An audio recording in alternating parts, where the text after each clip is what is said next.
Hello, this is Erica Hood again, the Program Development Manager over at the Center for Reducing Health Disparities. And we have another spotlight today for our community members, reaching out to organizations and different initiatives around the community to see what they're doing in response to COVID-19 during this time. So what we did was we brought it in home to MetroHealth, and we reached out to our great folks over at the Institute of Hope. And we have Karen Cook here, who is the Director of Healthy Families and Thriving Communities with the Institute of Hope. And Karen, thank you so much for coming. You're welcome. Thanks for the invitation. Happy to be here today. Thank you. Can you tell us all a little bit about your position in the Institute of Hope? Sure, I'd be happy to. So the Institute for Hope was started last summer, and it is MetroHealth's effort to address social determinants of health on a coordinated and system-wide basis. So the Institute has a few arms. So Healthy Families and Thriving Communities is really the arm where we are committed to screening all adult patients for social determinants of health, for health-related social needs. And then also to develop programs and services that address the needs of our patients and to work in partnership with other organizations throughout the community to do that. We also have a training and education arm that is really dedicated to advancing the field in social determinants of health and doing training with our staff and providers, but also more broadly to really be thinking about education, training, workforce development in terms of how they impact people's lives and how do we do a better job of addressing those areas for citizens in need. And then our third arm is really around research and evaluation. How do we use data to inform what we're doing? How do we do, how do we know what works, do what works, and then measure and again inform the field more broadly? That is awesome. And you guys are fairly new, the Institute is? Yes. Okay. And I'll add that HOPE stands for Health, Opportunity, Partnership, and Empowerment. Okay. Thank you so much. So I know you guys are fairly new and working a lot around social determinants. And how have things shifted? Because your work is still important and it's relevant before COVID-19 and it's definitely relevant now. So have you seen a shift in what you guys are doing today? Yes, we have absolutely seen a shift. We know that the folks that we are here to serve and that we're here to work with are having concerns that are perhaps truly magnified by the impact of COVID-19. So we have made a shift, and I'll provide you with one example and then go on and share some other examples with you. But the first example is that we have been doing monthly fresh produce distributions at MetroHealth's main campus, and we were set to launch a similar effort at our Parma Medical Center this month in April. Obviously, we couldn't draw a crowd. It wouldn't be good for us. It wouldn't be good for the people we serve. And so we really did have to pivot and figure out how to make this a home delivery option. So we knew that people still needed food, perhaps needed food more than ever, but would not be able to come to our main campus to get the produce that they needed. So working hand in hand with the Greater Cleveland Food Bank, they're a wonderful partner and are doing just some heroic work these days in our community. Working with them, we were able to identify those folks who were the most frequent users of our monthly mobile pantry and shift to a home delivered model for those individuals. We started that in March, and then we continued that with our April deliveries. We did 2 days last week for 120 families. So that's one example how we took the work that we were already doing and shifted it to a model that really helped keep people safe and keep people at home. One other area where we've truly expanded in response to the coronavirus is by providing home deliveries of food and other basic supplies, hygiene supplies, home cleaning supplies, diapers, for example, to individuals who call our COVID hotline, who have symptoms, are directed to a telehealth visit with a healthcare provider, and then through follow-up with our social work and care coordination team, they are screened so that we know if there's somebody who has been medically directed to quarantine at home, who has a need for basic resources and has nobody within their network to provide for them. then they are put on our list to receive a home delivery of goods that they need. So we have been doing that as well, and we've reached close to 100 individuals and families through that service, which is directly related to COVID-19. We have also worked with MetroHealth's Food as Medicine program, knowing that they're serving individuals who have comorbidities that might put them at increased risk for the virus. We worked with them to develop a system to provide, again, home delivery of those products. So it's been about 70 home deliveries now that have been accomplished for the Food as Medicine program, so that those patients don't need to take an extra risk and come into our main campus. So we've been really happy to work with them. We have a couple of other examples. I'll just keep going here, Erica, if you don't mind. But we know that there are some really vulnerable populations in our community, individuals who are homeless, being among those. So MetroHealth as an institution has been doing a lot to work with the homeless provider community to provide clinical screening and triage services for folks with COVID-19.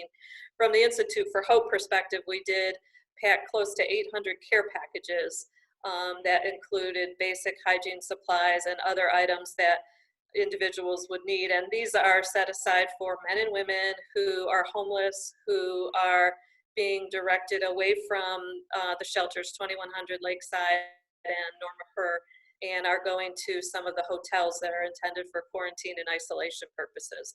So we do have care packages for those individuals who are being routed to hotels so that they have some items to meet their needs while there. And we also did sponsor some lunches for individuals who are in those hotels intended for quarantine.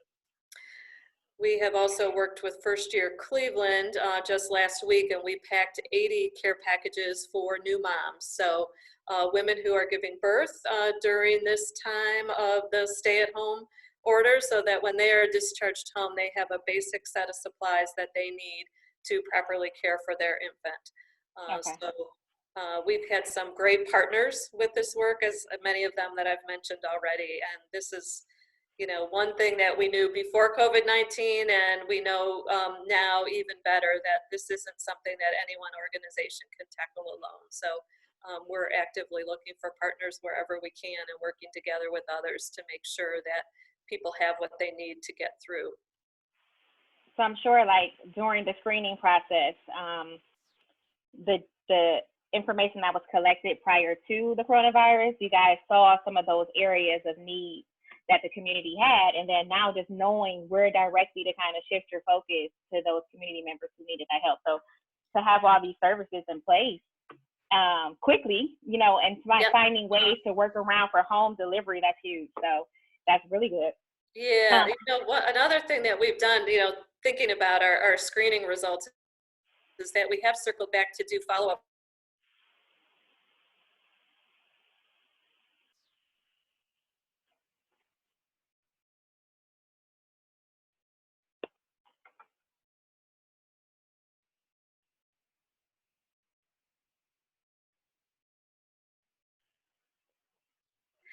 We have circled back with individuals who screened positive for food insecurity and social isolation within the last 6 months. And we have a number of staff members who are doing follow-up calls to those individuals to check in with them, to provide additional resource and referral information, and to help just support and make sure that their needs are met. Okay, that's great. So I have a question. How is the community responding to these different initiatives and the support that the Institute is giving? Like, all positive feedback? Do you see another area of need that you guys may be shifting to in the future? Yeah, we have gotten certainly some grateful responses before every home delivery from folks who come through our COVID hotline. We do reach out and check in with the patient, make sure we've got their right address, let them know we're on the way. Folks are certainly grateful, and we've had some, really heartwarming responses from individuals who didn't really anticipate getting a home delivered box of food and supplies from their healthcare provider, and are often, frankly, really scared. They don't want to leave their home. Maybe they can't leave their home. And, you know, to have this lifeline, I think has really meant a lot to people, and we're grateful that we've been able to do it. And, you know, we have been able to do this because of the generosity of so many people in our community. So we did have start a Helping Hand Fund early on, which got generous donations from regular citizens throughout the community, as well as Lubrizol Corporation, Care Source. We also did a donation from Discount Drug Mart to purchase supplies that are needed by individuals who are in quarantine. So it has been some wonderful generosity then that we've been able to pass on to people in need. So a question that I have been asked is, what opportunities do I know of where people can volunteer or help get, give some type of support to a cause? Because folks want to be helpful now. This is a time where we're all kind of in it together, and I definitely want to pass on any opportunity. So if the Helping Hand Fund is still taking donations, or are there other ways for people to give? The Helping Hand Fund is still taking donations, but we are also really encouraging people now to give to the Cleveland COVID-19 Response Fund, which is being organized through the Cleveland Foundation and is a very comprehensive effort. We think that's an excellent opportunity for people in the community who want to give.